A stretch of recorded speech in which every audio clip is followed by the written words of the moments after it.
let's try this motherfucker. Liquid Death. That is fire. I love Liquid Death. It's, you know how they have like good sparkling waters too. The The mango one is really good. I just enjoy the black one. The black can look like John on another can. I think a lot of it is the marketing, because if you poured this in a cup and like I did a taste test alongside another water, I probably couldn't tell the difference. Correct. But it tastes better because it's in this can. When it's in a can, it's like you Makes hear me feel that? like I'm drinking a beer. It's like 316. Stone Cold Steve Austin, motherfuckers. So you have to do after. What? I had one beer. I had 2 beers. I had 3 beers. He goes, then I had a margarita. And I had 2 margaritas. Yeah. I love Stone Cold. That's like my favorite all-time WDB superstar growing up. Everybody loved The Rock's ass. I didn't care about him. Even though he makes millions. My guy was Stone Cold. It was 316, not Bible verse, John. I feel like, I mean, do kids like know the old generation of wrestlers anymore? Because we went to SmackDown in Vegas not too long ago, and my kids didn't know anything. The only one they know from the old generation is just The Rock, because he's still Not even involved. like Hulk Hogan? No, they don't even know who Hulk Hogan was. When he Damn. died, I'm like, oh, baby, Hulk Hogan died. They're like, who died? I'm like, really? Brother. Like, Brothers, I put on the right? song, and then I just started Show like him your flexing. 24-inch pythons after that. Hell yeah. Like, come on. Imagine getting snugged by him. What's wrong, Pac? People don't even know that he successfully sued the internet. What? And his lawyer, Dave Houston, who passed away, was my friend's lawyer when he beat a 25 to life sentence. Seriously? Yeah, Dave Houston, bro. 25 alive? That bro, all he could do was smile. There was no frowning. He drove a Mercedes around. He was a walking plastic doll, dude. And yeah, my friend beat a 25 to life sentence with that lawyer. And then I was watching Netflix one day, and they were showing it was Hulk Hogan versus the internet, and his lawyer started talking. I was like, ooh, wait a minute. It was I know that guy. I know him. I know that guy. I was in court with that guy. I wasn't in court. I was just there. But Wait a minute. yeah. Wait a minute. I don't know why that's relevant, but Hey, Hulk Hogan's I don't the think shit. you could do that anymore, like today. No, not at all. That was probably it like was a somebody one-and-done secret. thing. It was when he was cheating on his wife, and some girl like secretly recorded him, and Oh shit! and they released it everywhere, and he sued the shit out of everybody. Good for him, though. Yeah, and he won. Speaking of documentaries, did you guys watch that P. Diddy documentary? The 50 Cent one. Yeah, Dude, 50 Cent is. I love 50. I loved it. I loved 50's I the haven't the seen section it. of I haven't seen it. Is it 50's good? the biggest troll. I love him. Yeah, it was kind of ruthless. His interview where they're asking him about it, he's like, "I think it's the best interview I've ever seen. It's the best documentary." He's smiling. Of course he would say First that. is first. Would you let Diddy take you shopping? Yeah, I would too. 50 didn't let him, but 50 had the money. he But doesn't need the money. he didn't. But I'll take him. I'll let a motherfucker spend dough on me. I don't care. I'm not trying to take any like drinks from him. I still will. Yeah, you would. Oh, You is would. that a cocktail? I love cocktails. Chris, where'd you get the new McLaren? Nah, don't worry about it. Where have you been for the last 4 days? I've been getting feelings in my legs. Okay, fuck off, guys. My mind's telling me no. But my body. I love R. Kelly. Oh fuck. Yes. What happened to our generation, bro? They are locked up dead or fell off, dude, hard. They're in jail for Hard. peeing on people. Shout out Yeah. to R. Kelly, first guy, but this was Having all freak happening back then. offs. Freak outs were the shit, technically. If I was involved in a freak out, guess what? John's next to me. What? Yeah, why not? Wait a minute. Wait a minute. Yeah, why not? Everybody needs a white guy next to him. Us, Someone. No, that's a thing. you do, right? Yeah, you see? that's a thing. You do need one. You see? It's in the Bible. What is this? Nobody in the Bible We was need white. to read this actual Nobody- Bible that's here. Nobody in the keep saying Bible we was need white, it? dude. Any white people in the Bible were the bad ones, dude. were the bad ones. Bro. No, not entirely. Jesus is white. Jesus is not white. Oh. According Jesus to was modern born artwork, in but it doesn't the really make Middle any East sense. Yeah. without showers. That dude was the farthest Yeah. thing from white. He was just dirty. Leave him alone. You know how to shower. You know, back then they didn't know what soap was, okay? He was a carpenter. He might be white. I feel like the depictions of Jesus are very modern Americanized versions. like digestible versions, like the imagery that we use for Jesus now. I think there's something behind it. If you're gonna promote a guy that is your all saving, all powerful being, it has to be relative. And if you look at anybody in anybody's faith, it looks like the people who worship Buddha is a Asian guy. Allah, you know, any the Indian stuff is, they got like 9 arms and stuff, but and all the depictions. That must be a relevant thing over there. It makes sense to somebody. What are we talking about again? God. Oh, what if Jesus is black? I thought pictures. This was water. He's most likely. I know. That's what I'm saying. What's in this white rabbit? God damn it! We're having a cocaine conversation. I love cocaine. No. This place looks great. Thank you. I appreciate it. Difference from last time, right? You've done a lot of work in here. It's cozy. It feels good. We're gonna switch it up a little bit more. Coming up soon. We got some other things up our sleeves. But Fit Junkie, what is up? Let's get it. Even though we've been getting it Bible verse. Yeah, we're always getting it. That's actually chapter 2 of the Bible. It's getting it. Getting it. What kind of getting it? Been getting it. Been gay. Canceled. We're not sponsored by Ben Gay. We needed 7 minutes, bro. We were at 6:45. Fuck. God damn it. It's so hard. Is this a YouTube rule? Yeah. It's a guideline? Yeah. It's more of a guideline than a rule. Yeah. Probably. It's horrible. If you want YouTube in itself to give you money, we can't say stuff like that. Sponsors different, but YouTube. Like being sponsored by Ben Gay? Isn't that like an anal cream? No, that's It's like muscle. It's a joint muscle cream. Repair cream. Not but repair, how are we going to just get canceled relief. by saying bin gay if it's a company? Oh, I don't know. YouTube. We'll find a way. You're brown. You'll probably get away with it. Maybe they'll see it and they'll throw you some cash. Well, what? They're going to be like, well, anal. You're going to get a giant box of Ben Gay now. Hell yeah. Don't put that stuff in your ass. Oh. John, you'll have a bad time. Take a note. You're going to have a bad time. Don't do that. Yeah, we lost all promotion on this video. John, whatever you do to your dates, don't give it to them. But Fit Junkie. What's up, chorizo? How'd you get the name? Fit Junkie. Fit Junkie's been my Instagram tag since I started my Instagram. I picked it because I used to be like an actual junkie, and I traded it in for the new and improved me. Just started working out, started training in my house, trying to get my shit together, and that was like the first thing I thought of when Instagram came out. Fit Junkie. But as a junkie, where you weren't like hard in that junkie game, like I'm feeling a little woozy here. I wasn't like I've spent some nights on the streets for sure, and I've lived in a car for a little bit, but I wouldn't say I was necessarily like as bad off as some people were. I usually kept a job and kept working and selling drugs, and but I partied a lot. I was definitely into drugs and alcohol pretty heavy for a long time, so that's kind of where the name came from. Hey, now I just like the gym. Now I just no more junkie. I'm into food, and I love lifting weights and sleeping. There you go. When you were doing the junkie stuff, what kind was it? Was it like booger sugar? Yeah, marijuana? I like me some booger sugar. All that. Were you finding the right vein? I tried heroin once, and it wasn't really my thing. I wasn't into like pills or opiates. I like the uppers. I really never seen it in person, to be honest. Yeah. I seen it in movies, like crazy how they inject it and within seconds they're just like, oh, oof. So it's the greatest thing. You done it? I've done like morphine and stuff, but I did like into the vein? No, I've had morphine in my vein at the hospital, and I could totally understand why you would want to do that every day. I could totally understand why. The first time I got it, I was like, ooh, this is tight. This is sweet. It's pretty instant.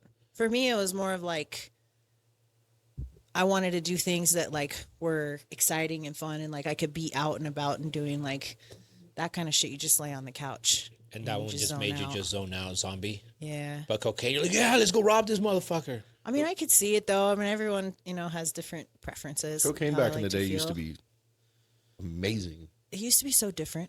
Yeah, it sucks now. It's just meth.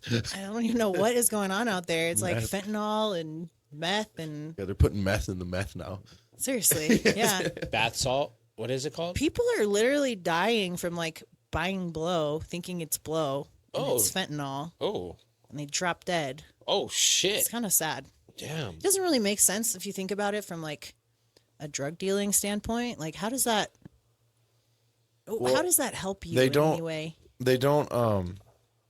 It's not. They don't want people to die, but they are putting small amounts of fentanyl in everything because fentanyl is I think right now is one of the most like addictive things around. Gotcha. And so when you put a small amount in it, they're going to come back. Even more addictive than regular cocaine is. Yeah, they're going to come back. Damn. They're going to come back and they're going to buy more. But you know, when it's being made probably in a shack somewhere, who knows, you know, like a batch gets screwed up or somebody here cuts it and it's already been cut and it gets screwed up, or somebody's, you know, doesn't have the tolerance to it. I mean, last year we had a group of kids up in Tahoe that bought a bag and all 4 of them died in the house, split in lines, and they were all found in the, I mean, it's so sad. I mean, I couldn't imagine being like the last person alive, you know, watching, you know, all your friends go. Die while they're all going by one. What happened to keep Tahoe blue, bitches? That was really sad. I actually knew a lot of those people. Yeah. Oh, you knew them? I knew one of them, yeah. That took the wrong batch? Yeah, I knew one of them. Yeah. Fuck. Yeah. Well, that's the kind of shit I'm talking about, though. Drug You're just dealer, chilling with whoever the your hell you were? friends. well, None of them are bad people No. by any means. You know, No. they just enjoyed having a good time. Advocating for recreational drug use, but at the same time, like, they're not out here hurting Destroying people shit. Yeah. Yeah, that's sad. They're That just was pretty being about tragic. themselves, having the time they think is great, but Yeah. motherfuckers, holy shit! See, that's scary, bro. That's why I don't know. Well, I mean, it's almost like I try to think of stuff in a weird way, and you think about it like back in the day during Prohibition when people were making booze. There's people dropping dead, you know, on backyard liquor.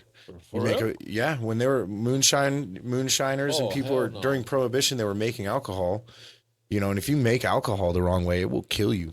I mean, it'll kill you. Damn. See, that was a new one for me. I feel like human beings, we're kind of like a trial and error type species as it is. We're the monkeys. Yeah, like literally. Imagine how much medical shit people went through and just dropped dead to get to where we were today. Oh my God! Think about all the food we know how not to eat. Definitely. You know how many people were starving and were. Here, try this. Yeah. Here, try that. Found some mushrooms in the woods. Well, John died last night. So. Oh, fuck. That's how I knew eat those anymore. My cocaine problem was getting pretty bad when I was having thoughts of like, hey, dude, come here. Like, you want a bump? Yeah. And in my head, it's like, try this. Like sacrificial lamb. So you were the monkey. You were trying to make sure it's good. Yeah. You go first, bro. No, I would definitely do that. I would be like, hey, you want to try this? Like, you want to do something? Yeah. And I hadn't tried any yet because I got it from like a new guy and I wanted to see. So you would test it out on somebody else? Yeah, that's such like the most evil thing to do to make, because I think on the internet. I just said that. Yeah, well, shit. I know that when I was doing drugs and partying a lot, like it changes you. Like, it changes your brain. It changes the way you think and the things that you wouldn't ordinarily do, for sure. Wow. But that's like such a raw, like, honest bald move, for sure. You, sir? Piece of shit. I can't even look at you right now. Piece of shit, dude. Like, oh my God. There's going to be a lot of people texting me like, you motherfucker, dude. It is what it is, though. And if they want to try to act like they never had any thoughts like that or did some shit like that. Then I thought we were friends, John. Yeah, sure. Yeah. I even have your name tattooed on me. There is a dude in this town that has my name on his butt cheeks. Nice. What was the deal there? His name's on my butt cheeks. Sorry. Go ahead with your prove it. Yeah, bend over. I'll show you after this is over. No, live. No. Come on, it ain't live, but it'll be on. You gotta show it, bro. I can't put my butt. We need to know who. It's not that type of show yet. Who owns that ass? It was funny is his name's Sam, and Sam can be a girl's name. He put Samuel, so for that reason. So we know that it's Samuel Jackson, not a chick. Yeah, I was hanging out at a tattoo shop all the time, and these 2 girls came in, and they got their names on each other's butts, and they're like, "You guys should do it," and I was like, "No," and they're like, and then it led to like, "We'll hang out with you guys if you'll do it," and in about Here's 3 seconds, we were getting our Would you like a line if you do it, sir? Yes, why not? Sure. You know And what, just though? like the- that's a memory that, even though you might have been in a weird place in your life at that point, it's kind of fucking funny. It's Like, hilarious. It's funny. Yeah. We were driving around we brought him in his Jeep and we were like four-wheeling. We were like 18 years old. And so we were out like, we had no money or anything to do. So we were like four-wheeling and it was super foggy that night and it was winter. And I'm so fucked up. I'm in the passenger seat and I'm steering him because we can't see 10 feet in front of us. And we're trying to get off this mountain. Roadhead. We're trying to get off this mountain and it's so foggy and I have my head out the window and I'm like, go right, go straight, left. And I just hear him like all dying laughing. And I like look in, I'm like, what? And Sam's like over the steering wheel dying laughing. I'm like, what? And he's like, I haven't been moving the whole time. I don't know what you're steering me through. I don't know. And you were that gone? No way, bro. What the fuck, John? I love it, though. I love it. See, I'm learning new stuff about John. I feel like I know him, but I don't know him, but I do know him. You guys learn new things about each other every day. I feel Yeah, like someone owns that ass. I'll get your name next. Just how, you know how like they say never get your significant other's name because like you'll end up breaking up or something. I hate that dude. I don't hate him, You but guys don't get it. That was my next question. I do not like him. Still see no. each other? No, Yeah. I don't like him. It's funny how like people like that in your life, like you almost never cross. This is my experience again. I don't know if that's as true for you, but like people maybe that I broke up with or like people that I am no longer friends with, I feel like I just never see them again. And maybe it's because my life is like different or like we're not supposed to see each other, but like now in my life, like I would never run into so-and-so again or like have the option to hang out with them or meet them because we're just not into the same shit. Right. Or you're never just see each awake other at again. different hours of the day now. Yeah, totally. That too. Yeah, I'm your no lifestyle longer a is fucking totally different. Vampire. Yeah. That's hey, I can relate to that. I can definitely relate to that. Now that I think about it, now you got me thinking. Now I'm brainstorming in my head, and I don't like to brainstorm. I'm not Jimmy Neutron here. Are you sure? Who's Jimmy Neutron? Kids don't even know who that is anymore. They don't. I love I Jimmy know who Neutron. Jimmy Neutron is. Brainstorm. I feel like, is there even any like really good cartoons anymore like that?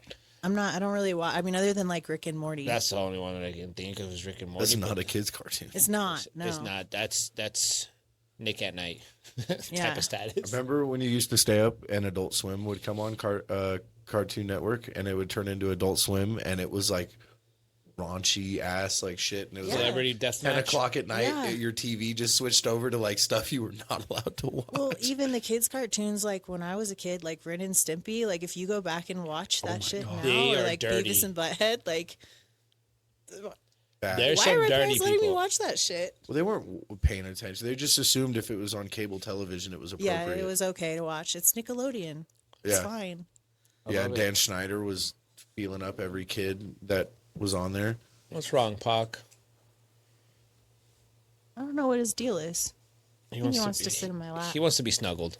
Yeah, he's mama's boy. Let him be snuggled. Let him jump under. Come here. Come over here. Come on. He's getting too big to do this now. Hey, but he's amazing. They're both amazing. And she is snoring. I don't. It doesn't surprise me at all. She does whatever the fuck she wants. That's good. That She's is also really- pregnant. I know. I can't wait to see. Yeah.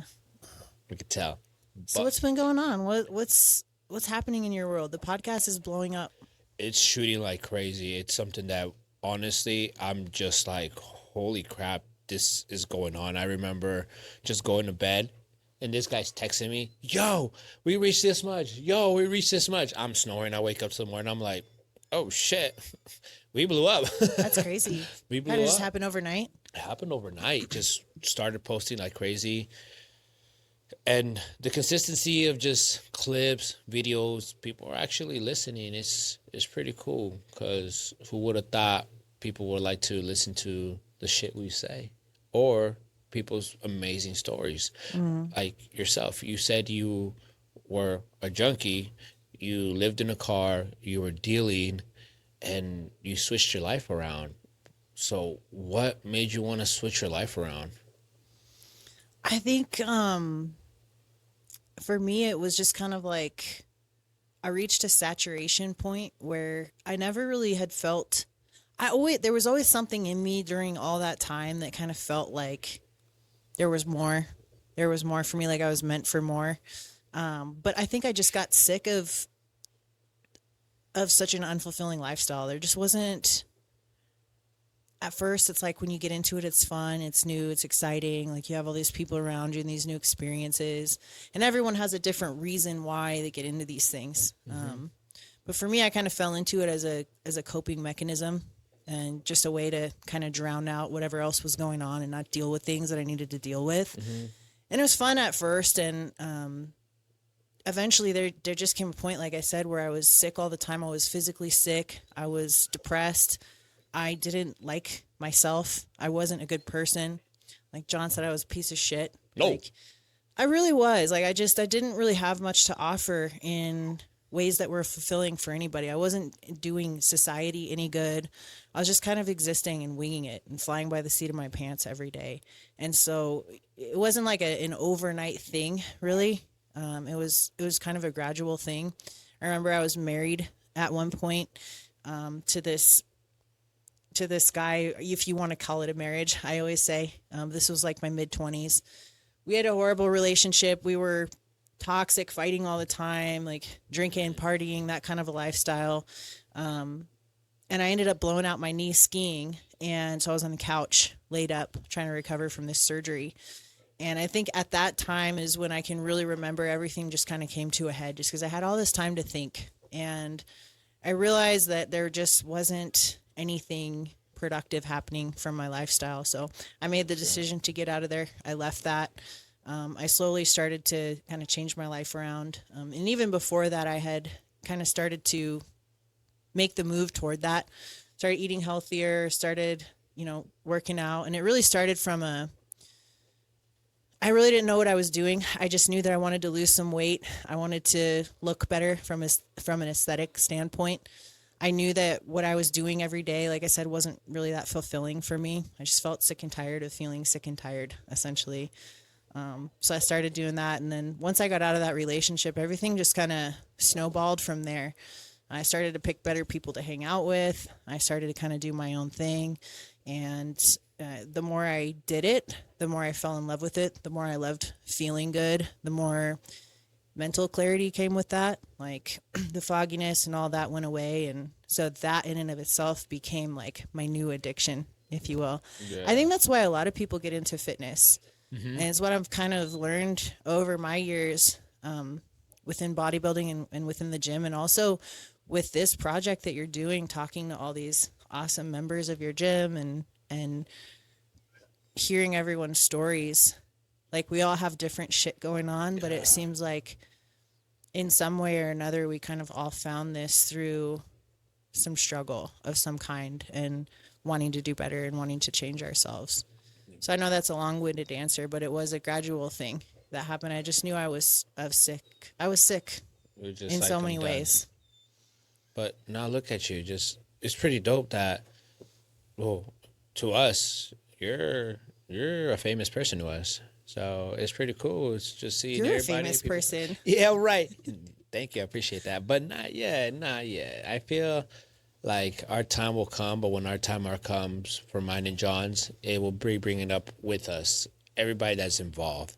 Like everybody that we bring in here, everybody has amazing stories, crazy stories that it's all going to bring up too with everybody's motivation. So like your story, you're Fit Junkie, you had different ways that you wanted to move around because you were sick and tired of being sick and tired of that person that you were, and now look at you. You're doing some crazy shit. You got your life together. You are about to move. We're gonna miss you.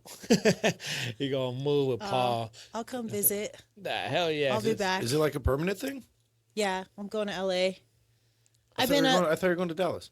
We were gonna go to Dallas. There's kind of a lot of layers to that story, but so Paul's training partner is Joe Palacios. I don't know if you guys are familiar with him, but he's an up and coming open bodybuilder. He has a super promising career ahead of him, and so Paul and him been training partners for a while. Both of them are Gasp athletes, and that's where Gasp headquarters is out there. So that was kind of the idea, but I think right now we're leaning a little bit more into like staying in LA. There you go. Developing that kind of territory. You know, those guys have a huge presence out there already. That's where Paul is from, Heck yeah. born and raised. So, the cool thing about life is that you're never stuck anywhere. You can kind of go with the flow and do anything you want. So Yeah. we're going to stay in LA for a little while. And then if Texas happens, and it happens. very well could. We're interested in Texas for a lot of reasons. Property is, you can buy such a big house and such a nice house for the money out there.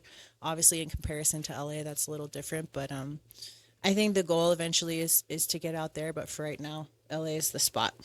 Yeah. Or who knows, maybe both. Yeah. Yeah. You never know.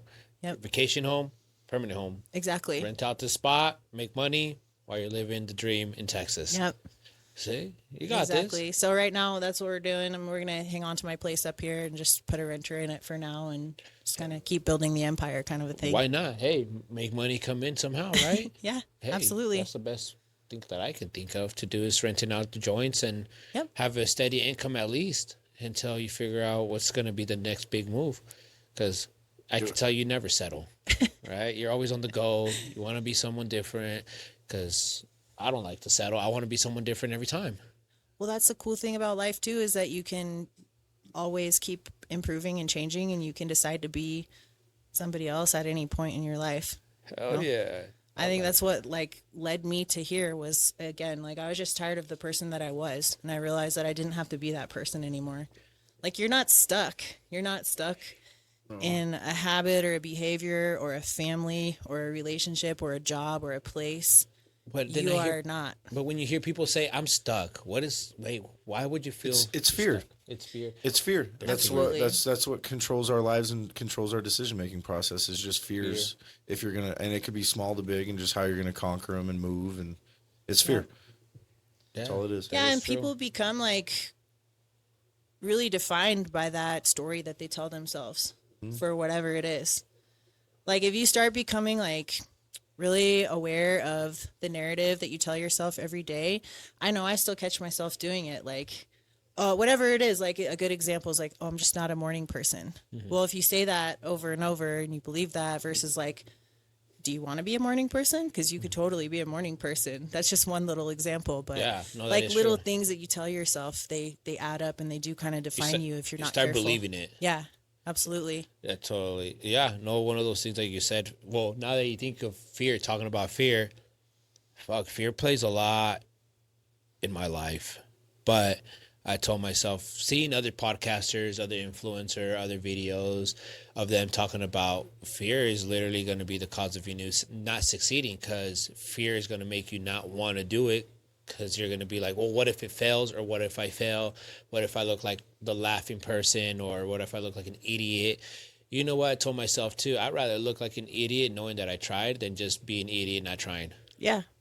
So I jumped in. And there's always going to be, there's somebody else out there right now that's crushing it, doing what you want to be doing, who's less qualified than you to be doing it because they weren't afraid just to fucking start doing it. That's how I put a camera in my hand. We had that conversation sitting on the couch. I don't think I could do this. I don't know what the fuck I'm doing. Yeah, it's like people want to have like everything's got to be perfect before, oh, I'll start when this or I'll start when whatever the kids are out of the house or like. And then you get hit by a bus and it never happens. Fuck. Exactly. Damn, will you survive out of that bus? Oh my goodness. Hold on, check this out. Does he know you as McNasty? I know that you know that only because I told you that last time, but that's like confidential. Not anymore. Not no more. You know how many views we're getting now? That's not confidential. McNasty. She was in a McDonald's. No, she wasn't. Lies. McNasty. I feel like everyone probably has like a childhood nickname that they wish they could get rid of. That one's not it. I think that one's stuck. I like it. It sounds I didn't dope. choose it. Yeah. I like that. McNasty is just like, well, thinking of McDonald's, like, can I get a Big Mac? McNasty? McNasty. Why did it come down to being McNasty? You don't really ever get to choose your nicknames. No, they gave it to you, so you had to do something nasty, and you had to have a Big Mac with you. Because I'm Probably. so nasty. So I have a younger brother. He's 5 years younger than me, and he always went by Natty. And I think it just kind of came as like a spin-off of that. Like people started calling me Crasty, and then it was Crasty McNasty, and then my mom was Mama Nasty, and it just kept building from there. I still have email addresses that are like Crasty McNasty at whatever. Oh, yeah. Trying to get on the phone with the utility company. Like, yes, I'd like to open my account. It's Crasty McNasty. I'll spell that for you. CRA. Yeah, I don't really know where that came from, but it definitely came stuck. as a nickname. Yeah. Heck yeah, that's badass. So it came out through brother and mom. Yeah. We were the McNasties. The McNasties. Kind of like the Brady Bunch, but a little different. There you go. Meet the Millers. Yeah. With cocaine. You see that movie, right? Yeah. I love that movie. That's a pretty funny movie. Heck yeah. Fucking McNasty. Yeah. We're going to miss McNasty. But we'll be heading out to LA. There's a lot of things that I want to do with John, because LA is literally the heart of Hollywood, where famous people come from. Big time entrepreneurs, big time celebrities. We want to catch somebody. We're just going to be riding around. We're going to be like, Paul, give me the keys to that 6 tray. And we're I could definitely see you there.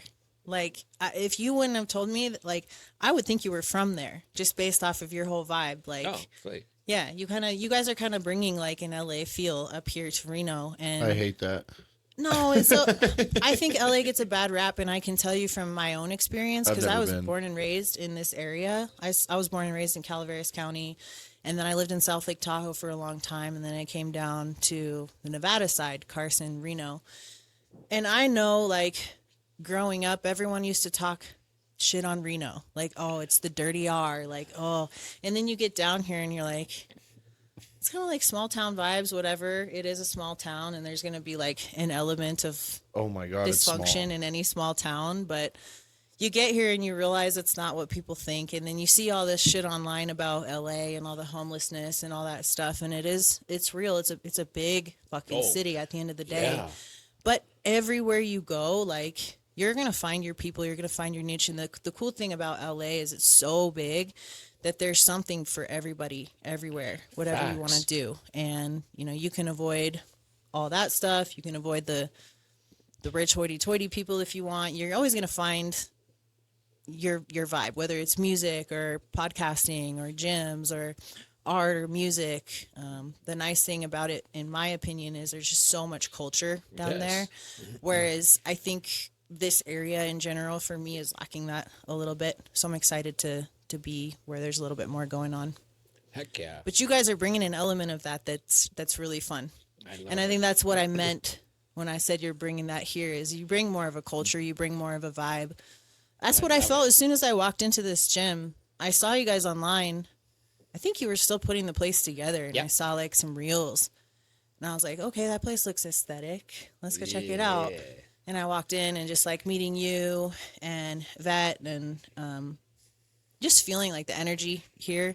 It's not like anything that we have going on in this area. Like, it is a culture that you've created in this gym. And that's one of the reasons why I travel and I leave to go to other gyms and other places, is for that feeling, for that culture. I feel that. And, especially within bodybuilding, I think we've kind of lost touch in a lot of these like influencer type gyms, or even like just like your normal average gym.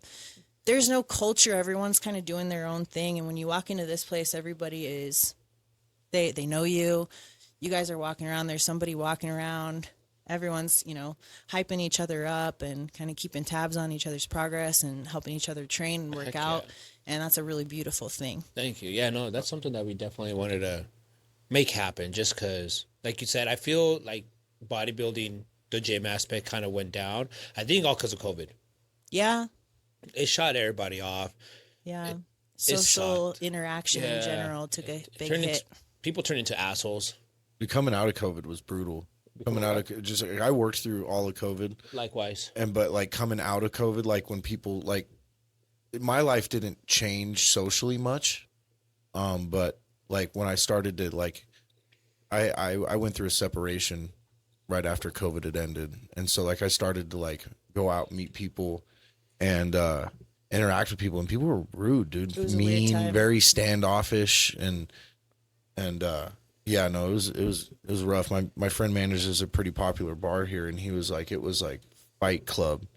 As soon as like we let people back in here, we were like separating like full bar brawls, like something that just never happens here.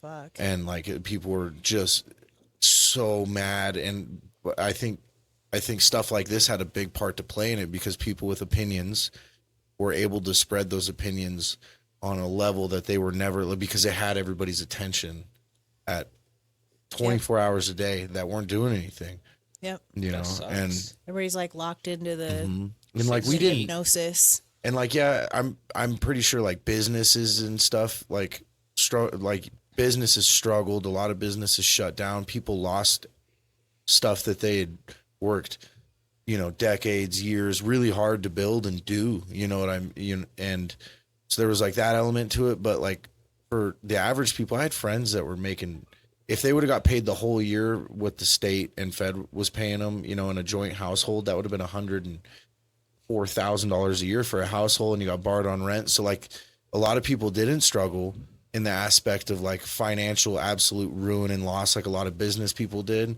And so they're able to just do whatever they want and still be financially okay. And then they had to go coexist with people, and Yeah. you were just mean. Like it was just fucking mean. And I think it definitely added gasoline to the entitlement fire that Oh, we're fuck. seeing. Like people were just collecting checks and not doing big anything. ones, big ones. That's what's wild. fucked up. I worked my ass off, and I didn't get checks like these Yeah, motherfuckers. same. I I'm worked like, the whole time. Every time they did a Fuck. layoff at my company, I was so pissed, because they were like, no, you're still working. Because I did emergency standby generators. So like there was no way that like a hospital didn't have a generator guy. That's just not a thing. In reality, like you should have been making more money because you're, You're the one providing like risking essential it. services. I didn't qualify for a stimulus, nothing, dude. Neither. Neither. I was like, what the fuck? And the people that didn't work got checks more? I'm like, yo, these guys are living a better lifestyle than I. My friend bought a brand new Duramax. You see, I did Shut it. the fuck up. You see? No way. Fucker. Fuck him. Fuck you, friend. I'm over here struggling to pay off my Duramax. You got a brand new one for free off of the government's money. That was weird. And then it kind of bled through when everyone came out of COVID. Like nobody wanted to work anymore. And I was like, still don't how wanna the work. fuck are these people supporting themselves? They're still lazy as fuck. Fuck that. I'm At still. all. My skin is brown, but hey, guess what? I still work like a brown guy. Look at my hands; they're so dirty. I'm hurting. I got calluses. I got owies. But I think to tee off on, like to use that, what we were just talking about, I think it brought a lot of this, what we're doing right now. It separated a lot of people. Absolutely. It separated a lot of people, like the doers and the do-notters. And I think that mindset of people, that's still sticking around, being able to just sit around and not do shit and Yeah. not be productive. And then there was people that came out of this with businesses, with different attitudes. Like there's a lot of people out there like, oh, fuck, I'm never going to like rely on the security of a company to make sure I'm okay. You know, and like we do that. I mean, jobs are a very important thing. I don't think anybody that pays people is not essential. If you have a job, it's essential because that's what feeds you. Yeah. So when they said not essential workers, that was weird for me, because I'm like, that their job is fucking essential. Likewise. That's what pays their bills and feeds their children. that is true. But I think it created the mindset for some people, me included. I started a business out of that. Same. And it was like, I'm never going to rely on a company that gives me an employee ID number, that has an HR department in a different state, that decides to fire me, who doesn't know what I look like, doesn't know my likes and wants, doesn't know how hard I try. You know, I work hard, you know, and they don't know how hard I try. I didn't get fired or laid off, but I quit and started a business out of that. And it really like put into perspective, like it can just be taken away Yep. just Definitely. for no reason. What's like literally no reason. I had the same experience coming out of it. It was a huge catalyst for me. While people were sitting around, I launched a business. I started coaching full time. Yeah. I kept training people out of my garage the whole time. Like, I was like, yeah. you're not going to fucking tell me that I can't work. Yeah. Just put food on my table. That was the weirdest shit ever, to watch everybody They were just lay tracking down down. and be like, okay. Yeah. Like, fuck that. People and were I trying never to went track back to down it. Yeah. That, they're having so much people here. 911. This Fit Junkie has 10 people. They're not 6 feet. I swear. I can see with my own 2 fucking eyes. Okay. She's guilty. Guilty. I mean, it really did show how malleable people are. Yep. And that was the scariest part about, for me, was like, I was sitting there thinking about it. Like, I've lived in cow camps in the middle of nowhere where like cell phone reception's an hour in any direction. And like, there's no ambulance coming for you if you fall off your horse. There's nothing. You're fucked.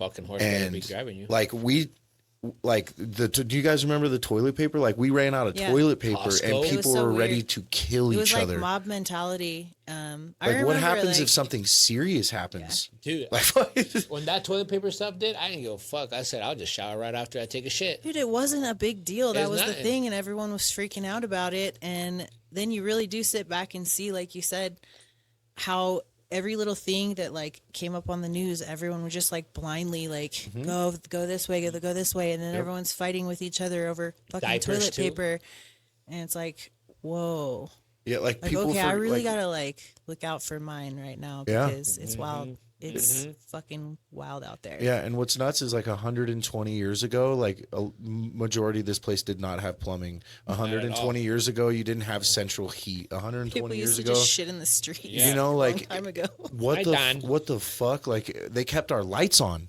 Yeah. They kept our fucking lights on. Like, what's the real problem here? That never happens. It was bizarre. If it goes back in days like that, John, I'm going to take a shit in front of your house. That's fine. You know, I'll just kill you. I'm just kidding. I'm just kidding. I'll be like that, just waving at you. Squeezing one out and run. But when COVID was happening and the news was breaking out like crazy, oh, we're shutting down this, shutting that, I thought zombies. I literally know that. I said, oh, fuck yeah. I'm going to use my guns. That's what I was thinking too. I think a Hell lot of yeah. us were thinking that. I know that like among our type of people, like ammunition was one of the top of the list rather than toilet paper. I said, Yeah. Resident Evil, hey man, here like, I come. we better be ready to go here. I looked at one of my my ex's friends and she was going on about something. I said, I don't think you understand. Like, there's still food in people's houses. There's still gas in the cars. You know, like, I don't think this place understands what a nation full of parents with hungry children will turn into. Like, this is nothing. This is nothing. Like, we don't understand when like your neighbor has 3 kids at home and they're starving, like what that turns into. Yeah. Like, you know, you're like, we're still surfing the internet and watching Netflix at home getting paid. Yep. What are you talking about? We're scratching the surface of what actual desperation might look like. Talking about. It's yeah, bizarre. that was wild times. I'm glad we're out of that. But I do think a lot of good things came from it for the people who wanted to take advantage of it. Like you said, I mean, I think podcasts like blew up. I know that this type of thing is becoming way more popular where we can kind of share like different stories. And there was a time when I feel like our freedom of speech was a little bit threatened, but it seems like a lot of people did kind of push back pretty hard on that. I'll push back. And it seems like we're in a generation now where there's a lot more of this kind of free-flowing conversational type stuff that is able to be presented, whether it's fitness or, you know, drug rehab stuff or supplemental things or nutrition, like whatever the case may be. I feel like this is a great platform to do it. So I do think that came out of it. Yeah. It united people who were similar in their ways of thinking and didn't want to be stuck at home collecting a check, wanted to be doing some more forward thinking and keeping some momentum going. It brings people like us at the end of the day together more so. But so I ain't gonna lie, it'd be pretty cool to do nothing and collect a check. I get bored as fuck. But if you mean by nothing, like stuff like this, like creating and different. just like not really having to report to anybody. Yeah, I go to a fully 9 to agree with 5. that. But that's what entrepreneurship is at the end of the day. It still is. And like If you people make don't it that way. and people don't understand, like they see us talking and they see us doing this thing. They don't understand from, from 5 in the morning, and then to now, like Chris is painting buildings and working and employing people, and then I'm, same thing. I have a full-time job, and and that He's evicting people. Hey, I don't do that. He doesn't do that. But But that's even if you did.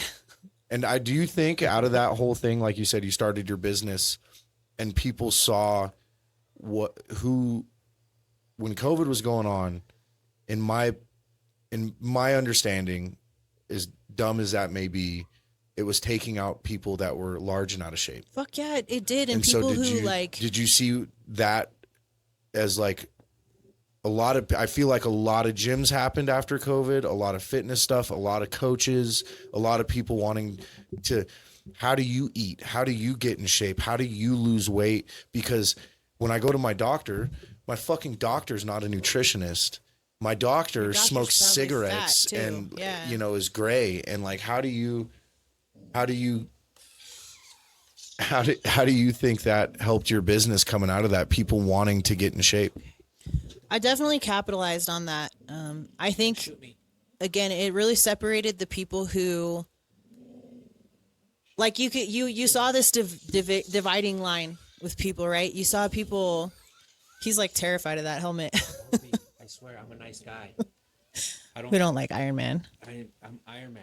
So we saw this like dividing line of people that were either like, okay, well, I'm just going to lay on the couch and eat everything in sight and just not go outside. And I'm just going to put on 30 pounds, or what were they calling it? The COVID 50 or the COVID 20 or whatever. I have no idea. And then you saw this other side of people who were willing to do whatever it took. Like, I'm going to work out in my home. I'm going to do push-ups and burpees and whatever I can do. So absolutely, like I said, it was a catalyst. I took advantage of that, and I capitalized on that. I was sending people home workouts. I was coming out of that. It taught me. I had never even dreamed of making coaching a career before that. It was just something that I had been doing as a hobby. I wanted to work out. I wanted to train. I wanted to get fit. Coming out of that, it gave me the confidence to be able to go all in on starting my own business, and also capitalize on those people that really needed guidance after that, and say, you know what, fuck it, I can like we were talking about, there's other people out here doing this that are less qualified than me. All I have to do is share what I know with people, and it's going to help people.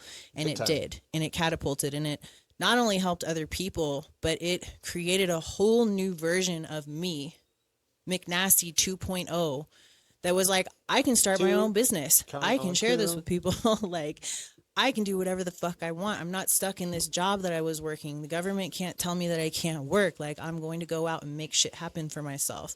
And so, it definitely let me fail on my own type shit, That's one way to find out if it's going to work for you or not. Yeah. Just try it on. Just try the helmet on. There's only one way to figure out. I feel like Tony Stark.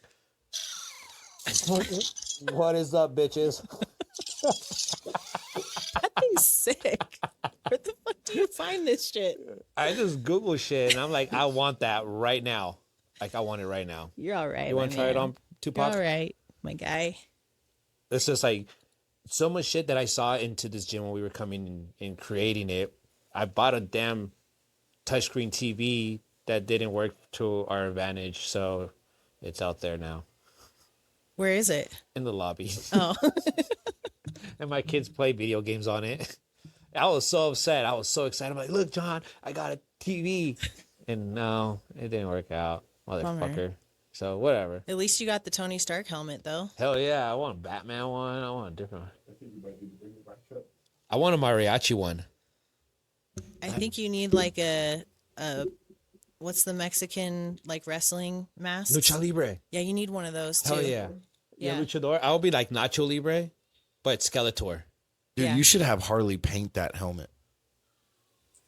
Hey, Harley. Silver. Why don't you wear that when you're training? Just out of curiosity. It's hot as fuck It in feels here. like it would be a really I awesome gotta take thing it to off. wear while you're training. I'm gonna take this Just- bitch off. That thing's really Take this bitch off. I think me and Chris were talking yesterday. I think we want to ask you about what you got up and coming right now personally with speaking of business. Yes, we want to bring that up. Yes. All right, back to business. McNasty, business person. Back to business. Business. Fuck COVID. You know what? Business. We're really excited about this thing because I think it kind of it's kind of aligning what me and Chris are doing, and we'll talk about that after we talk about what you're doing. Yeah, so first of all, I admire what you guys are doing here so much because I feel like this is like where my mindset is, and it has been for a little while too. You guys are always building. Since I came into this gym, you guys have been building always. Whether it's the podcast room, like I remember when these couches were out in the lobby, and you could see that you guys just had a vision, and you're working for it, and you're pushing for it, and it's happening. All that guy. So I love that you guys are those kinds of people. Like you're not just talking about it, you are about it. Yes. And it's actualizing and it's happening. So I just hate it because, well, I always had the fear, like how we were talking about fear earlier, because my parents, Hispanics, they were always grown up as work, save. Don't take a risk because you don't know what's going to happen. And I say, you know what? I'm tired, Grandpa. I'm trying to live something up. I'm trying to risk something and watch it go. And if I fail, fuck it. I failed. But just doing this whole podcast thing is something that I've been wanting to do for a very long time. And shout out to 4th Street Live. They're actually the ones that helped me push for this because they got me on board. And I'm like, yo, what are you using? What's the program? What's going on? XYZ. And here's Jones like, yeah, look, check it out. We're doing this to do that, you know, a little bit of this, a little bit of that. Yeah. Like he was showing me if he was creating a Powerpuff Girl. Me, you know, little sweet, little spice, something nice. So when he came down with all of that, I was like, hey, guys, and I spoke to John about it. Can you help me out? I'll work a deal with you. Let's do something, dude. I really want this going on. Sure enough, he said, buy the stuff and I'll do what I know. Sure enough, I'm like, hey, I ordered it. Yeah. Right then and there, within 24 hours, ordered it instantly. And sure into it, I was like, you know what? We need to create a room because, like you said, in the beginning, it was out there. Yeah. And I jumped on it. I had to jump on it because I just had this gut feeling that us just speaking, being us, getting to know people, knowing their stories, background, what you know, your knowledge, telling the government, fuck you, I'm going to work, you know? Government's going to be on our ass right now. Who's this Fit Junkie? Hey, she's McNasty. Hold on. Let's get a hold of her. We're trying to find out why didn't she stop working? You know? So you're going to audit me for that year. I'm getting audited like crazy all the time. On the Treviso podcast. We've been trying to reach you about your car's extended about warranty. my extended warranty. Yeah, no, it's dope. And it shows that you really just have to like take the step and make the move and do it. And I've always kind of worked that way and felt that way. So I respect the hustle. I do. And you got other shit going on. But similarly, I do too. I feel like I always have my fingers in like a bunch of different things. And sometimes things don't work out. I mean, the first time I coached, I had a pretty solid business for like 4 years. And I would say it was kind of a failure. Like I stepped away from it. I took like a year, maybe 2 off from it and then got back into it. And now getting back into things, it's provided me with the time that I needed to like educate myself on certain areas that I felt like were a little lacking and really have this like good understanding of where I wanted the vision to go from there. So now as far as like next moves go, right now I'm in the process of having an app developed for my coaching. That's nice. It's almost finished. And this isn't like one of a kind stuff. People are doing this all around, but the goal with this is to have a platform for not only my coaching, which has kind of taken on a different life now. I focus primarily on people's gut health, their internal health, hormone replacement, correcting thyroid imbalances, a lot of things that medical science now is more of like a reactive kind of a thing. With treatments and Band-Aids, I go in at the root cause and fix those things. And then my peptide store alongside with that, because I'm super passionate about peptides and all the research that's coming out about them. I've been using them for a long time. Nice. Which ones are you willing to disclose that? What do you actively use? So it kind of is always changing based on my goals. There's a couple that I would say nearly everyone can really benefit from. I'm a big fan of the glow. I kind of got into this thing with the goal of providing like package type things for people that wanted to have specific goals. And right now, a lot of my people in the demographic that I talk to are interested in like healing old injuries and also preventing the inevitable aging. So the glow is one that's really good. It's a combination of 3 different peptides that really go to work systematically to create new tissues across the board, whether it's joint, ligament, skin, bone, muscle. And then you also get the benefits from that of the copper peptides, which are essentially like an anti-aging elixir. So the 3 of those together is probably my favorite combination. I think everyone should try that glow. It's super safe for everybody. That's some right now? Yeah, let's do it. Get me. That one's good. I'm And making it just it really big. depends on your goals. Obviously, I'm a bodybuilder, so I take part in everything that goes along with that. So I'm a big fan of growth hormone as well. I love having that in my regimen. For women who are aging, it's super beneficial for bone density, creating an environment in your body that's conducive to holding on to that precious muscle that we lose as we get older. And I love hormone replacement therapy as well, specifically for women. I'm going to be 40 here in a few months, so I'm starting to experience those, declines. Whatever. Yeah, I know you guys thought I was 50. Shocker. No. But point being, every single woman is going to go through menopause at some point in our lives. That means our hormones are going to stop producing. They're going to decline. So for me, going in and having a really comprehensive knowledge of what those hormone profiles look for women and being able to manipulate those to optimize everyone's health, regardless of whether or not you want to be a bodybuilder or you just want to be feeling better and not tired all the time and have energy to do the things that you want to do and, keep a leaner physique. Hormone replacement therapy is 100% going to help you as a woman. We are all going to lose our hormones. So that's a big one for me. So being able to provide that kind of knowledge and diagnosis, if you will, assessment for people is super important. A lot of people are walking around with thyroid disorders now, and there's a lot of misunderstanding about what that actually means. And it's frustrating for people because they go to the doctor and they don't feel good. They feel awful. They've got all these symptoms. It's almost impossible to get a legitimate blood panel with your hormones. As just an average person walking in, talking to your doctor, you're going to get denied. It's miserable. Horrible. Yeah. Denied, just like that. Furthermore, Unless you do a cash pay, which is a lot of people don't have. a lot of people don't even know that you can order your blood panels like third party and get that information for you to see. It blows my mind. It's super frustrating, actually, that people are having to deal with this. It's a nightmare. That's all insurance company. Yeah. I can speak on that just a little bit, but that's all insurance. Insurance company has no interest in preventative care at whatsoever. You get sick, you get sick, and then it's referral, which takes forever.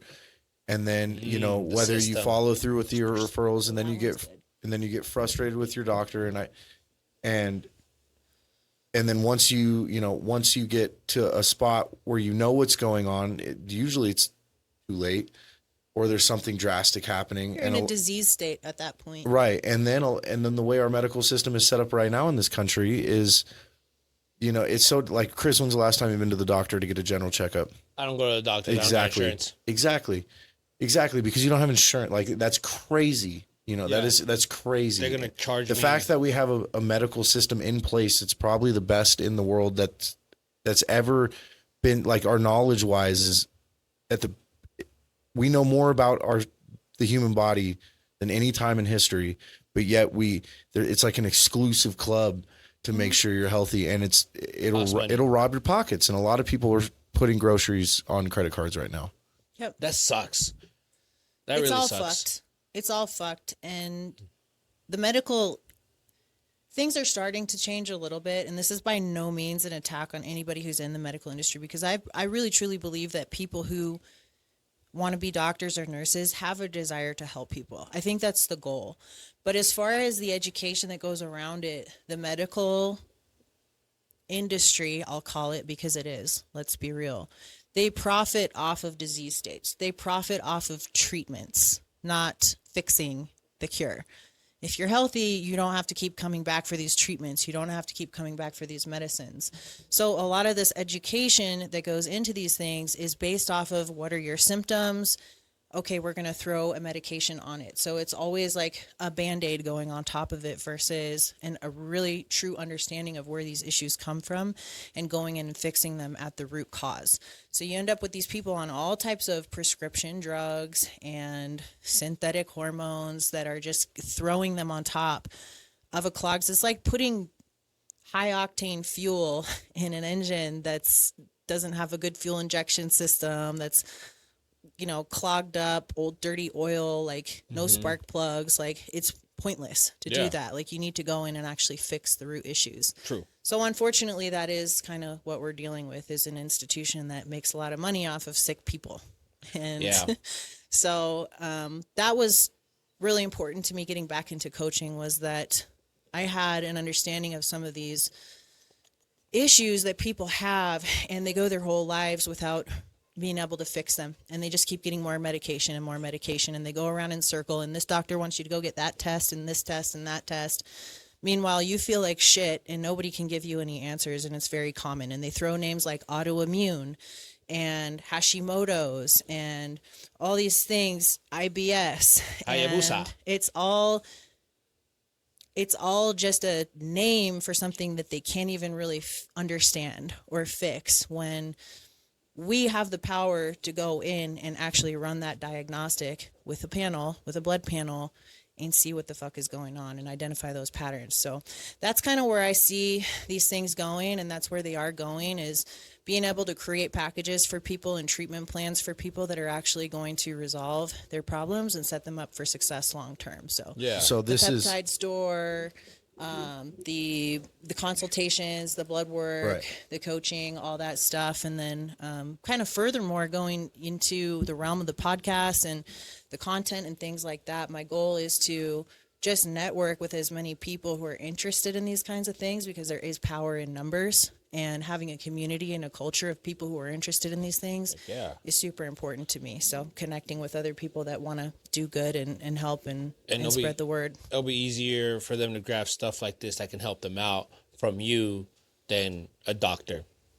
You got to be subscription. You can't go to CVS and just grab this stuff off the shelf. And I want to be really careful about saying things like, come to me instead of your doctor, because I'm not a doctor. I'm not a doctor, but you are just not registered. Hey, there are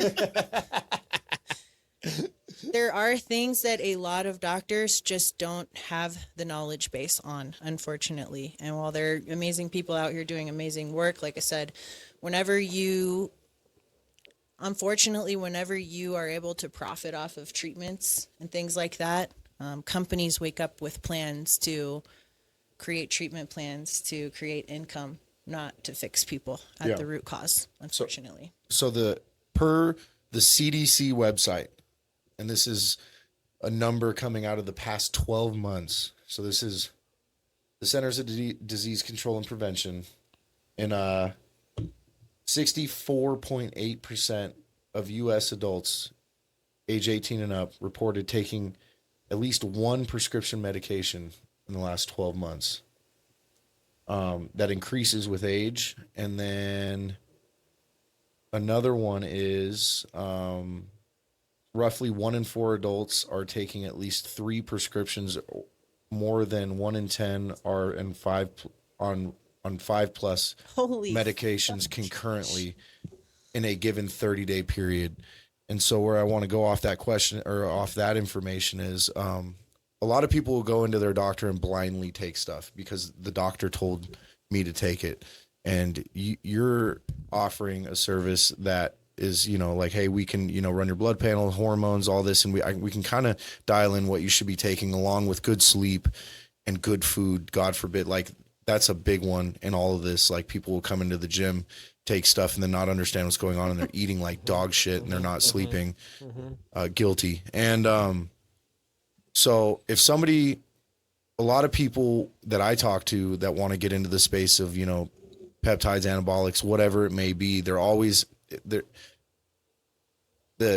entry to education on what I should take, who I should talk to is so gray in this space. And it always has been. So what would your advice to somebody that like is interested in what you're saying? Like, where do I start? Who do I talk to? How do I get a hold of you? What do I do? What's the first thing I should do? I got my food in order and I got my sleep in order to the best of my knowledge. And I'm doing that. And I want to start getting into peptides. I want to get off some medications, you know, like where would you go? What would your advice be on that? I think you brought up a really good point, and that's that the foundational aspects of a wellness program have to be in place before you think about adding anything else into your regimen.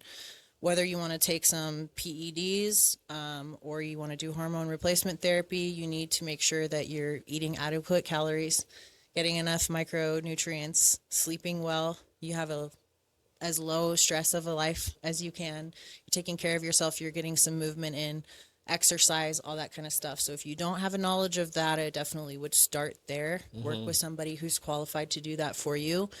In my opinion, and I always get a lot of hate for saying this, that's the easy part. Hey.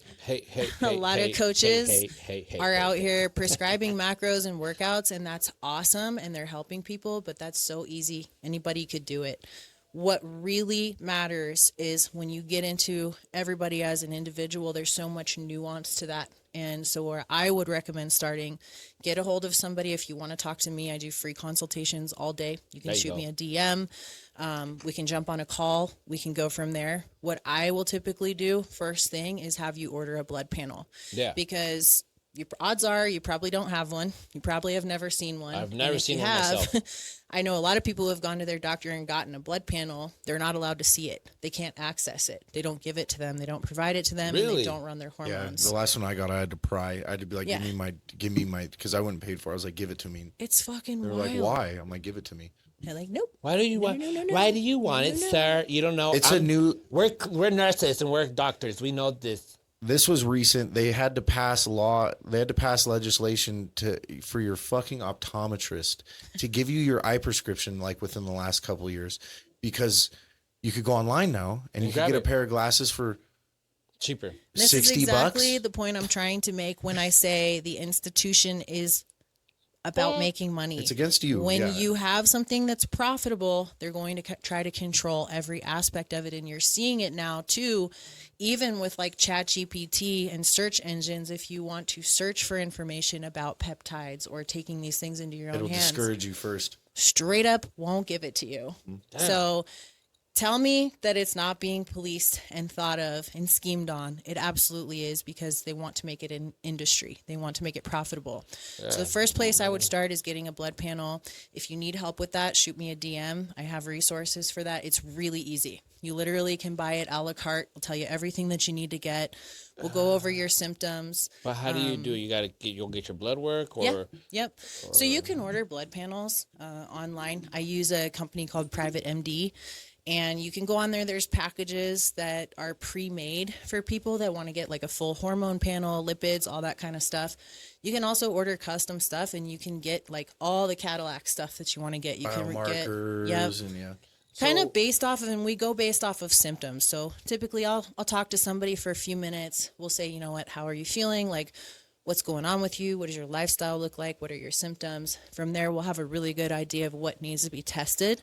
And so you go in, you order that, you go to your nearest wherever collection facility, LabCorp or Quest or something like that. And they draw your blood. You schedule it. They draw your blood. It literally takes 5 minutes in and out the door. Within a week, you have all of your results emailed to you. It's so easy. So anyone like can when you do go it. Because I got on a Quest to do that. So that is what you're talking about, the pallet, right? By them? They are the ones that facilitate the blood draw, and they send it into That's where the Private phlebotomists work out of, Okay. Yeah. So you can order it and have it. It's basically a prescription that you get that they send to whatever collection the facility person that you want. Yeah. And then they take care of it. Yep. Okay, that's what I was like. So how do you do it? Wait a minute, because I kind of want to know that myself. So There's a new company coming out. I've been I forgot that I blanked their name, but they send you the blood draw kit and you snap it on. I've seen those. You snap it. I'm really interested in those You because put it on then your arm you put it for a on your minute? arm and it pricks it. It draws blood. It has a vacuum on it and it draws blood and then you send it to them. I've been seeing those. That's So- super dope. I think it should be as accessible as like people that are checking their blood glucose personally. Yeah, I think you should be able to see your blood, but it's bizarre. that's what I would do. That's a first step. And then from there, we get a little bit more of a picture of what's going on, right? Underneath the hood. We see what's actually going on with you. We look at it. We say, okay, we could tweak a couple things here. We could do a couple things. And then we go off of a custom recommendation schedule because not everyone is going to be the same. Everyone is different. Everyone has a different thing going on based off of their symptoms, their age, etc. So that's where we'll go from there. We're Just gonna open up the hood. I'll open it and be like, yeah. And the other thing in answer to your question is because there's so much great information out there right now, and there's a lot of people that really do put a lot of effort and time and energy into this, but there's also a lot of people who don't, and there's a lot of really bad information out there. So my suggestion would be to look around, ask questions. That's the biggest thing. Yeah. Ask questions to people, and if they can't give you a qualified or an educated answer on things, fire them. also get a second opinion or do your own research. That's something that I feel ChatGPT. like, well, God, you got to be careful with chat these days because it's like monitoring everything. Now it is. So Yeah. It's all getting shot to the government. And then how would you source? So like you can go online and I can find 100 you're gonna have your own peptide store. yep. And I do. Oh, you do have. Sorry, Yep, I you do. have your own peptide store. So somebody that needs to source these good things, how do you source the plug? Like how do you? Well, again, you can what get in should touch you be with me, looking for? but you should be looking for people that obviously have an understanding of what the compounds are actually going to do for you, and then have an understanding of the testing procedures that go into that as well. I guess what I'm asking is like if some 25-year-old kid's going online and they heard that they should be taking some MK, some RAD, or whatever, and you got talking heads on Instagram, go to my store, buy my shit. Like if I'm just looking on the site, what should I be looking for? Like, what's your red flags? Yeah. Most places are going to have some type of proof of testing. If they're working with a legit facility, they'll be able to do that. You can also take that stuff into your own hands. I'm big on, encouraging people to take a little bit more accountability for their things. You can test things yourselves. I know the lab that I work with, we test everything that we do for quality. It's something that we're continuously doing. That way we're providing the best quality products that we can. But I would say red flags would be that there's no proof of that, or they can't provide you with any type of, Proof that it is legit. testing, or again, the knowledgeability of what the compounds actually do is really important. Ask a lot of questions. Ask what these things are, what receptors are they acting off of? What kind of medications are they going to interact poorly with? Somebody who's really knowledgeable and really passionate about it is going to have an understanding of that and be able to answer those questions for you. So I think peptides are growing in popularity, which is so cool to see. But you do have to be careful with where you're getting your stuff from and who you're trusting. Again, the talking head reels on Instagram are great, but I see probably 30 of them a day that are fake information. It's not real information, or it's just so surface level that they're suggesting you take this thing and throw it on there when in reality you probably have a thyroid issue, which isn't even a thyroid issue. It's a gut issue and a liver issue. And throwing these peptides on top of it isn't going to do shit for you until you fix the root cause. So there's a lot of layers to your question. right, I right. think No, it's exactly. hard. Feeling like this, you so know. you should take this. Or you feeling Feel like like- you should take this. Because But I you tell need that. I tell people all the time. I tell all my friends all the time, dude, what should I take? And I was like, first of all, Steroids. All and that's of them. that's the question always. What steroids should I take? Yeah, everyone wants to know what you're on. And it always goes to, okay, cool. How much sleep are you getting? Yeah. That's the Have main you got key. your blood work done? How's your diet? Because I know, do you work out of your truck? And how often are you hitting the gas station, bro? Yeah. Like, what are you Burritos. Yeah. be what are real. you really eating? Because like you can, these guys that are Paul, for example, Tonio, They're big any guys that any eat of these that big guys, but you don't understand. Like one weird food introduced to their diet, their body will tell them in about an hour. They're dialed in. And like straight chorro. and so their bodies without any sort of help, Sauce. with their body without any sort of help is already operating at top performance. So when they introduce the anabolics, the PEDs, the peptides, it has so much good to go. Yeah. Like their body's already working as it should. Everything's dialed in. So now those things can do their job. That is Yeah, true. and it they're can getting do their the blood job. panel done before that too. Exactly. To make sure And then they're they get in a good spot. and then they get their bloods done, So you know what to take next. middle of cycle. How is my body handling what's going on here? There's so much to it. And then when you tell people like, yeah, no, it's that $300 you had in your brain, just turned into $1,500 for 6 weeks. If you want to be in, realistically speaking, like It's $1,500 just for the fucking food that you realistically need to Right. eat too. And Yeah. people don't. Holy shit. It seems like people are failing to understand that that's like one of the biggest movers of progress that you can see. Everybody wants to hop on trend for some reason, but nobody wants to sit and eat 10 ounces of chicken and 400 grams of rice 5 times a day, because that sucks. right. But if you're not supporting it with that, nothing that you throw at it, no amount of drugs, no amount of TRT, just no gonna amount get of fat, dog. peptides. Seriously, Just gonna get fat it's and not angry. going to do shit for you. So gonna get I fat think and a good angry. starting point, like you said, is like really having the basics dialed in. And if you don't, odds are, if you're going to somebody and asking them what should I take, you probably need to start with that. Right. Hire a coach, hire someone that knows what the fuck they're doing, and start with that, and then go from there. And next step is getting a qualified person to read a blood panel for you and tell you what you need to do from there. A lot of the times people's iron is low. Yeah. And they don't even know that one's the main cause.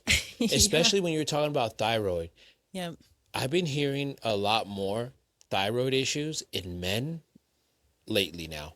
Because thyroid, like I said, the thyroid is actually a gut issue. Yeah. It comes from your gut I did and not your know liver. that. And a lot of people have dysfunctional livers, especially people who want to just take a bunch of orals and drink on the weekend. drink every weekend, and then they wonder I why love- shit's going haywire. It's swear I have basically an autoimmune response. Your body starts to attack your thyroid hormone. That's where all your bacteria is made.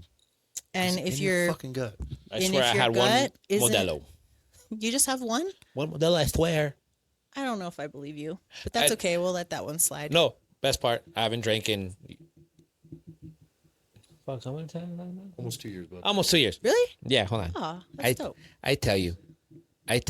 Drinking makes me feel like shit, man. I see people drink now. Sorry, I hella cut you off on that one. That's okay. I'm 1 year, 8 months, and 10 days. Good for you. That's so hot. Congrats. Thanks. That is. John is 1 month behind me. That's awesome. I I love think that's like a very underrated attractive quality in an individual is their ability to abstain from things that other people do just because for no reason. Yeah. For a greater good, for a long-term investment, because it is a long-term investment, and you start to realize that you feel so much better without it. You don't need it. I know for me, like when I quit drinking, it was weird because it was almost like I entered the upside down, because everybody who was in my world, like at the time, like were these personalities. And then when you step away from it and you realize that they're only like this way because there's alcohol present, and without it, like nobody is really who they were, and you kind of lose a lot of your friends. And you never received them in the way you, in a clear mindset either. Exactly. So they're not who they are, and you don't Like see them how you should. It was because all you're like a not. different dimension. Yeah. Yeah. It's It's like crazy. a wormhole, dude. I say It it all the is. time. I go play pool with the bar I used to hang out at, and I don't talk shit about this bar. I love the guy who owns it. Is a dear friend of mine, and I love the shit out of him. So I go in there and I play pool, and I still see a few people that I can tolerate, but every time I go in there, it's like walking into literally Time warp. it's a time capsule. It's the same people in the same bar stool, talking about the same shit It's so at crazy. the same time. It's bizarre. And the only It's thing bizarre. that's changed is they're like 20 years older now, and you're And like, really? And the 20 pounds they put on. Wow. Yeah. Yeah. Food, nasty food. But when you're talking about the whole peptide stuff, the gut, it has a lot to do with it. Thyroid Has everything to do with has it. a lot of stuff with it. It's some people are just so in denial to believe it. Or So- they're just uneducated and they don't know that they just need to go get it checked out. Or no, they really believe that they know it all. And like these people that I hear when they say, oh, I'm just going to go on a liquid diet or I'm going to go on a 23 hour fasting. Bitch, you still got a fucking gut. I eat more than you and I don't got a gut like that. And you still want to do this fasting.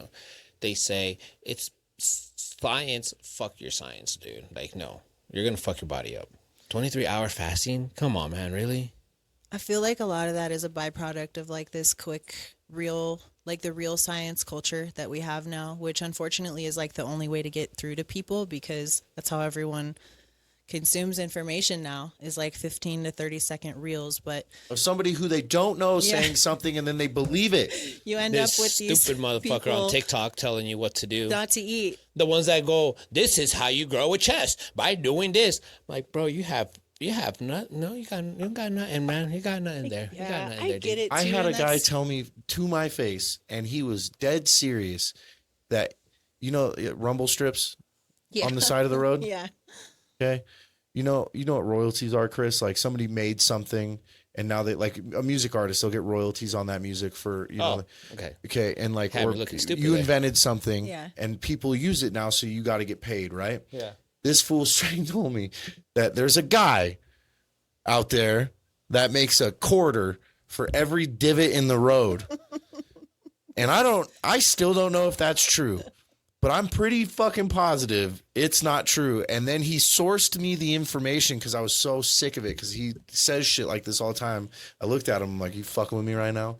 And he was like, no, I'm being dead serious. And I was like, where'd you see that? And he showed me a fucking TikTok reel of some 18-year-old kid in his room. It's facts. And he was like dead set on this. I'm like, you have children, bro. Didn't Like, you think have to kids, maybe dog. look even further than that and like research The it. fact No, that he even didn't think allowed it about in TikTok his told me, brain. I believe the fact that It's he's real. allowed this to populate space in his brain and to tell other people about it was like, oh my God. Well, it's dude. like when you do go into the bars, I know because I used to bartend for a long time before I started coaching. It's this culture too of like people see something like that and then they're telling their friends, "Oh yeah, well if you fast for 24 hours, you're supposed to lose 12 pounds and You've been gain in the 5 bar pounds for of 12 muscle days, and- Mike. yeah, When have everyone's you fasted? talking about it like it's God's word. Like, no, yeah, it's bad. It's bad out there. But I get it. Like, I get why people are confused because how do you know? How do you know who to go to and what to believe? And everyone's got such a short attention span now that they see that stuff. It's in one ear and it just sticks forever. So they're willing TikTok to try told me. whatever. But I hate saying this one. TikTok said we're But the the second Hispanic mom cultures. Ay, güey, mira, esta cabrona, she got on this liquid diet Yeah. and she lost 10 100%. pounds. I'm going to do this. Everyone's doing I'm going it. to do this. I'm going to do that. Mija, mira. Oh, wow. Clip. so true. I lost. so true. I lost. No, motherfucker, you lost water weight. You still fat. What I'm trying to do is create that finally culture. Finally took a shit, motherfucker. Stop eating the goddamn enchiladas with corn and fucking flour, bitch. Yeah. And 14 Modelos. That, I swear, mira, I got on this liquid diet, but I can still have dos modelos. Dos modelos, mija. I mean, That's yeah, how it be. that's a real thing, and that's how people think, and that's how they operate. But I think you hit the nail on the head when you said, like, they don't want to do the hard shit. You just want to do the easy shit. It's always going to be easier just to want to take something, to take a pill or shoot yourself up with something. Everybody right now or- is on that ratatouille bullshit. Yeah. The ratatouille. Everybody's on the ratatouille bullshit right now. Every I fucking feel like person. that's a great way to say it since you can't actually say it. You know, I actually got, like, Fit kicked off Junkie fucks with the Retta, Instagram though. Really? for talking about it. You're not the only one. This is how somebody else regulated did, it I know. is because it's owned Yeah. by these big companies that make a lot of money off of it. So you're not supposed to talk about it. Yeah, no, it's But you can get it so easy. You can. Yeah, you You can't definitely talk about it. can. Everybody's You on got it. she has a lot of knowledge on it though. She were breaking down some like liver stuff about it No, and like that's what it does. That's the beauty about it, because people are gonna be like, "Oh shit, she's just not talking about it. She's being about it. She is actually being about really it. educated She about actually has a website up and running, fuckers. So order, I actually don't. I don't put my stuff on a website for that reason. Fuckers, no. But you guys can contact me, and I will talk to you about peptides all day long. But her thank you for Instagram's that. up. Her Instagram's up. Send her a message, okay? You can't go to www.fitjunkiemcnasty.com, okay? You can go to FitJunkieMcNasty.com. I'm gonna buy that domain. It's be the longest fucking domain ever. What the? Hey, wait a minute. What the fuck? Wait a minute. My new coaching business and the peptide company is called Authentic with a K. So if you guys are interested in checking that out, Hell yeah. find me on Instagram. Fuck It's a yeah. new account. But yeah, Paul actually, we have kind of an inside joke. He gives me shit a little bit for being such a nerd because like every little peptide that comes, I'm like, actually, the condensation and the density of the product, and then but I go down wormholes all the time on this stuff just because I really want to understand it because they're What so you're complex. injecting into your But that fucking is- Yeah, body. and I beauty want to about be it. able to give people accurate information and Yes. recommendations because again, a lot of people are seeing these TikTok things Yeah. go around. Oh, or, these you know, shits- Sam Sulek takes this, so I should Sam just Sulek's take that's gay. the ultimate stack. I hear that all the time, like, oh, everyone's saying that this, and this combined is the ultimate stack. I'm like, for what though? Like, they all have different purposes. They all have different. Yes. A lot of these peptides do multiple things, but without having that diagnostic run, you Facts. didn't run that diagnostic. What are you doing? Everybody believes the internet now. And yeah, and like we'll use a ratatouille for example. It does so many things, and depending on what you want to get from it, it can fix fatty liver disease. It help can out. reverse diabetes. But how It your eating habit can- has to do with it, and your drinking habit too. It can also help people lose a lot of weight because it acts on 3 different pathways, increasing your metabolic rate, slowing your gastric emptying. But along with that is another side of things. It can also create metabolic instability. It can also create thyroid issues because it does slow your motility so much that it can cause gut issues. So you really have to weigh all of the pros and cons of everything that you're doing and look at the big picture. Just like every steroid. Exactly. cons. It's exactly like steroids. It really and is. It's a compound that's altering the chemistry that your body's naturally producing. Maybe we're adding a little bit extra. Maybe we're increasing your body's natural ability to pulse certain things. But there's a time and a place for everything.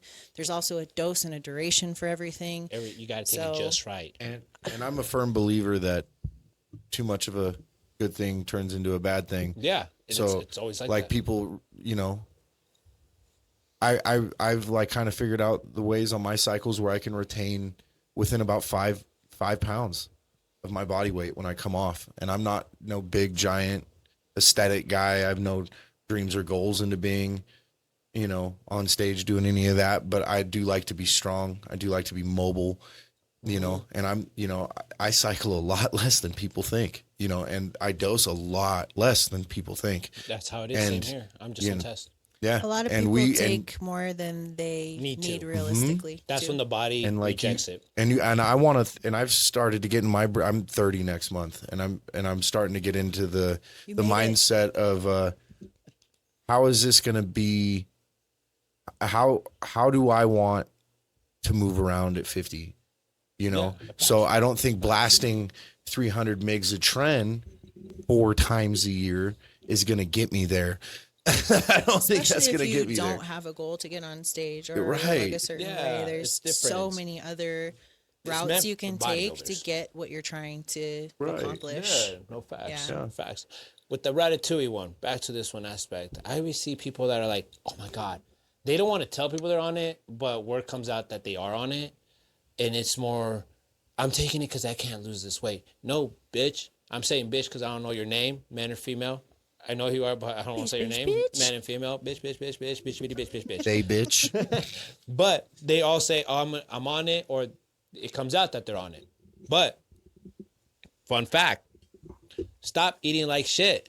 You're out there just because you're going to be on this ratatouille stuff it's gonna make you lose weight, but you're still gonna go out there and eat.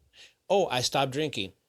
No, we don't care that you drink or not. It has nothing to do with this, but you're just lying to yourself because your social media posts Friday to Sunday, you're having beverages. You see your mocktails, not mocktails, sorry, you see your cocktails, you see your mimosas, especially beer. Beer is the worst one. Now that everybody's saying, oh, you can get these, what is it, like Corona Lights or fucking Modelo Lights, these seltzers, they still have grams of sugar. Still have alcohol. Regardless, alcohol fucks you up and it makes your metabolism all fucking not working. But just because you're on Ratatouille, you're good. No. It's actually making the problem even worse. Thank you. Alcohol is... Listen up, motherfuckers. She's about to tell you. It's poison. We know this. As soon as you drink alcohol, all of your systems go to trying to clear that out of your body and process it. It's extremely taxing on your liver.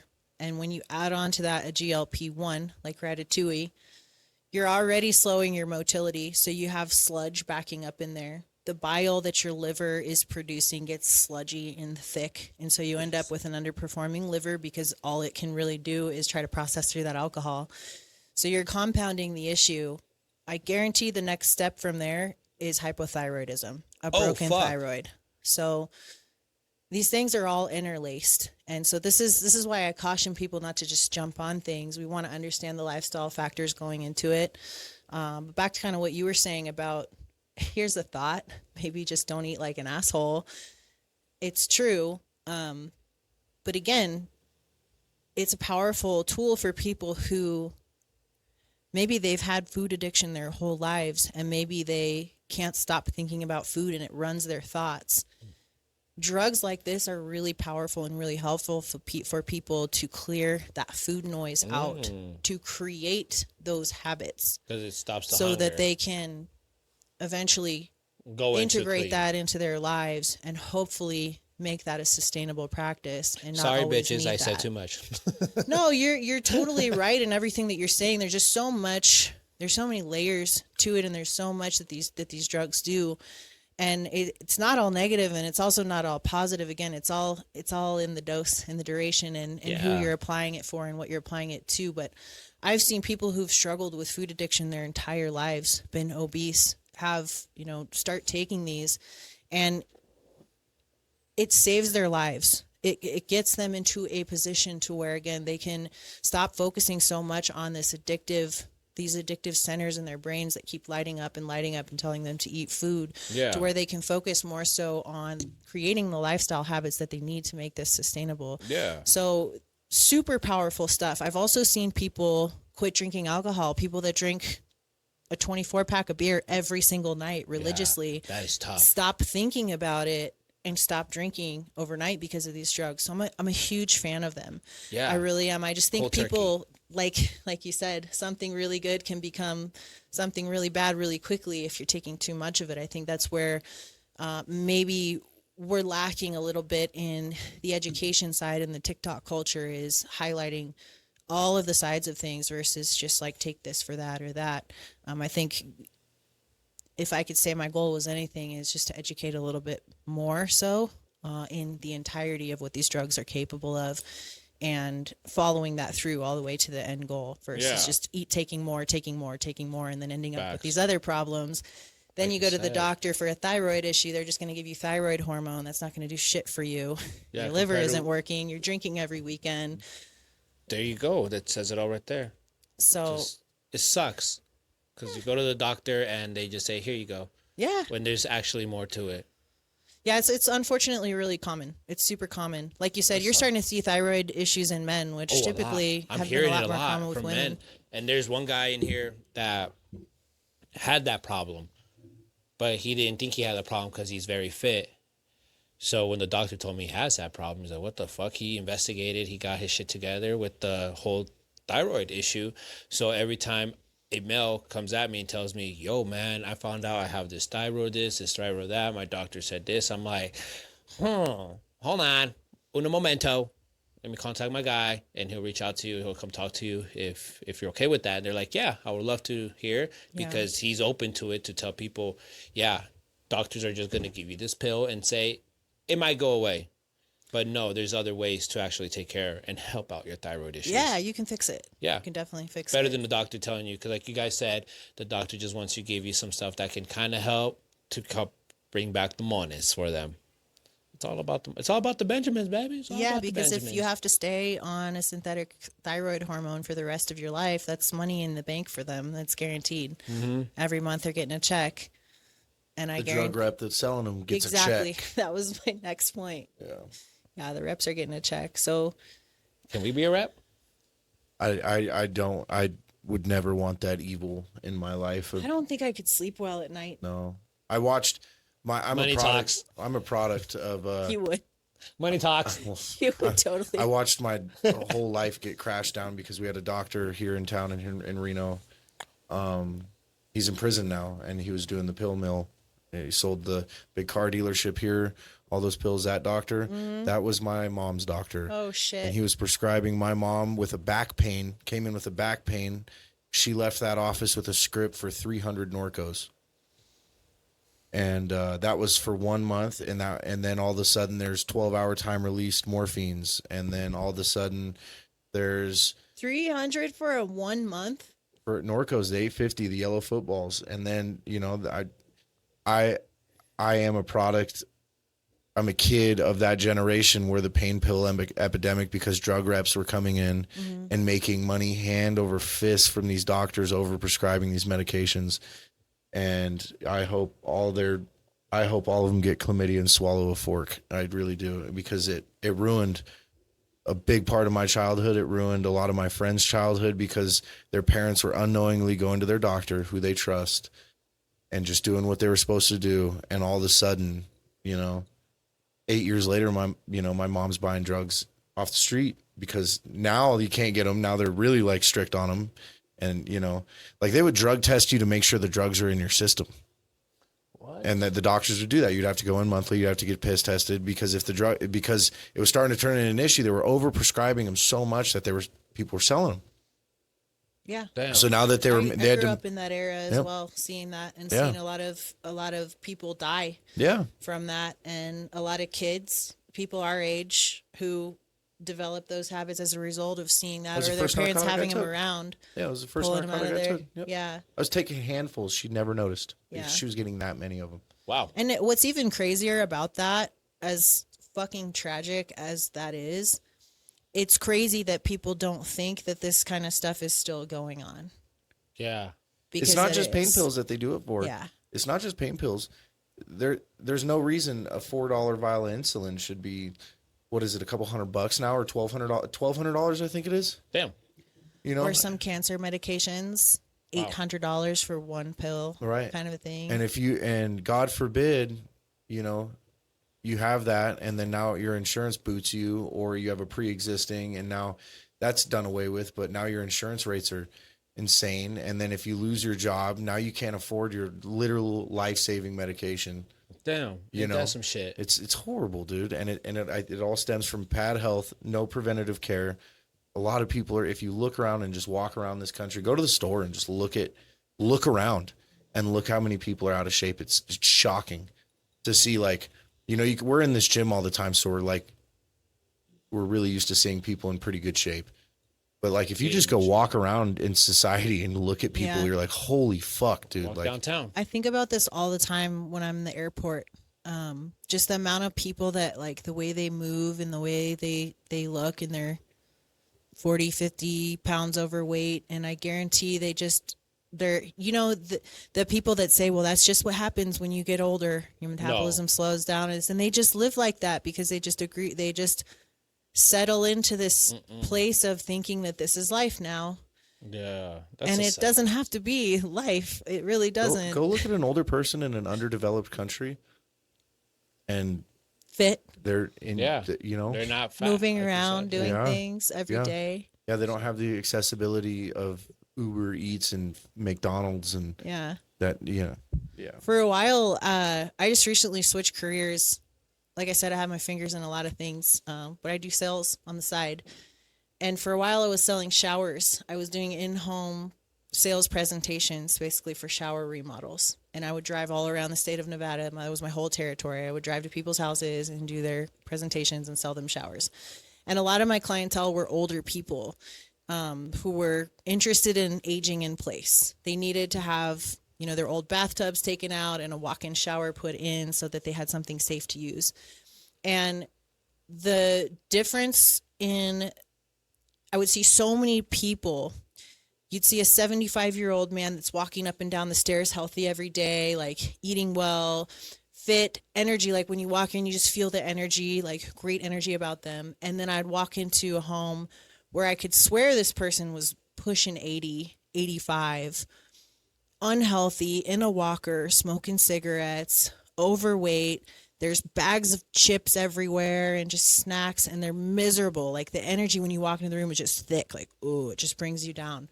They're like mid 40s, and they just are, they've got all these stories for you about, well, I had, you know, when I was in high school, I hurt my back, and ever since then, I just couldn't walk, and so I stopped. And, you know, that's just how it is when you get old, and they've got all these prescription drugs laying around, and the things that I saw and like the stories that I heard of these narratives that people told themselves and just feeling like they were stuck in that, it was a real eye-opener for me. Like, you see it in society, but then to be in someone's home and see that, it was a real testament to like what you're saying, like your quality of life and the mindset behind that. And some of these people that refuse to give up on themselves, they stay active, they eat well, they're going to the gym, they're golfing, they're doing whatever, staying active. Just going on a fucking walk.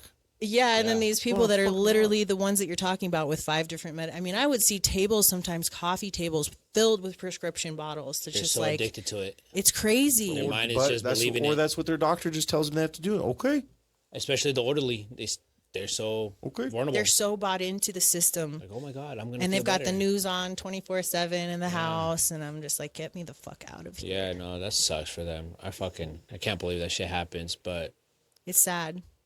You would think you should be able to trust the doctor, the doctors, and the government to not your friend, have your best interest at heart, but it's unfortunately quite the opposite. So I go back to the days where it's like, my knee hurts, take the mercury. Yeah.